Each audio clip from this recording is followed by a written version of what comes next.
What's going on, everybody? This your boy, the Black Akashi, the Silent Gamer of YouTube, and I'm here to talk about my top 4 games of 2019. If you've noticed, each year has gotten shorter. It's only because I haven't beaten most of the games that have come out in that particular year. If the younger me saw how many games I had uncompleted, he would lose it. He would lose it because I'm known for beating like every single game I play.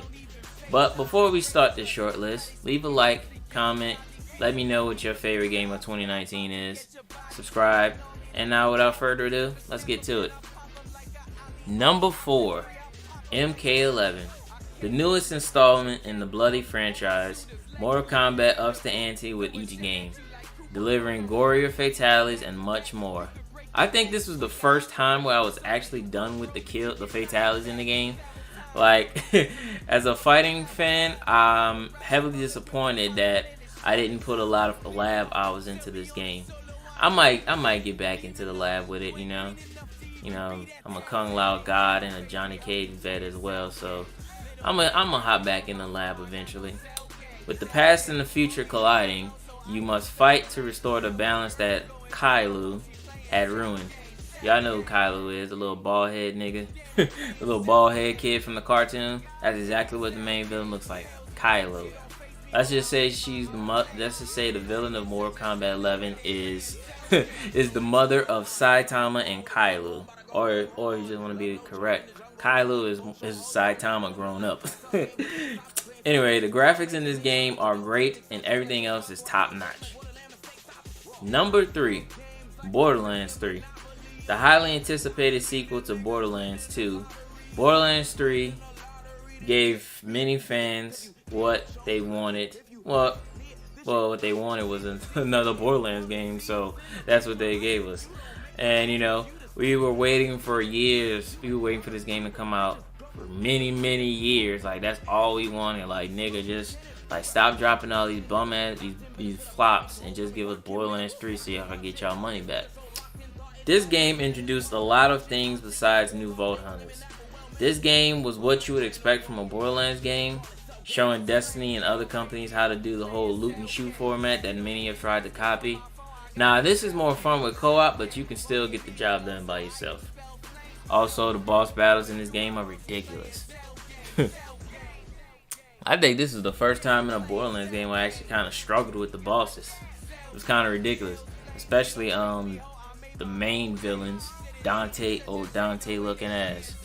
This nigga should have been in Devil May Cry 5 with how he was looking and how goofy and dumb and all that dumb shit he was pulling off. Anyway, let me get to my number 2.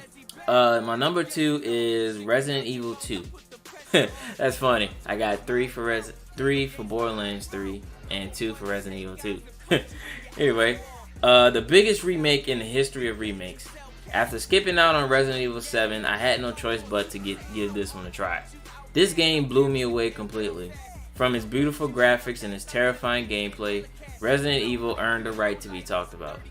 The tyrant himself, Mr. X, made exploring the game a pain in the ass and terrifying because you couldn't kill him and all you could do was run. That's like literally one of the most talked about things in Resident Evil 2 was Mr. X.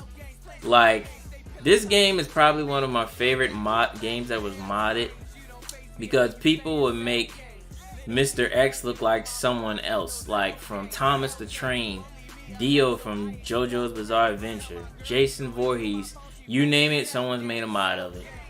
Mr. X was like the main attraction of the game, and the memes proved it. I love the parody of them using DMX's song X Gon' Give It To You every time Mr. X was around or did something. It literally was hilarious.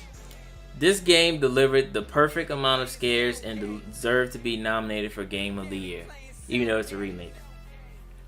With Resident Evil 3 being announced and coming out next year, and we've seen gameplay of it, I can't wait to get my hands on it next year in April to see what all the hype is about. Also, I want to run into the Nemesis and see what the big deal is with this nigga. And now, my number 1 game of 2019, just won Game of the Year. Sekiro. Shadows Die Twice. One of the best games to come out this year. I remember social media being in shambles because of this game. It was so frustrating and challenging that it's still being uploaded on YouTube today. All you will hear about is people breaking their controllers or complaining about how hard a boss is or how hard something is. This game has major replay value. I've beaten this game like 5 or 6 times and I'm currently getting ready to do a new playthrough. Also, I have a playlist highlighting my Sekiro moments. I'll leave that in the video. I'm already a Soulsborne god, and this was definitely worth the challenge. I think this is the first Souls game where I had to look up on YouTube how to beat a certain character, and it was such a pain in the ass doing that. And one of my favorite things is to see other people play the game, because there's like people that can beat the game without leveling up. Some people can do it by just doing one thing, like just jumping on the character, jumping on the enemy. Like, this game is fun. It's a fun game to experiment with once you've beaten it numerous times.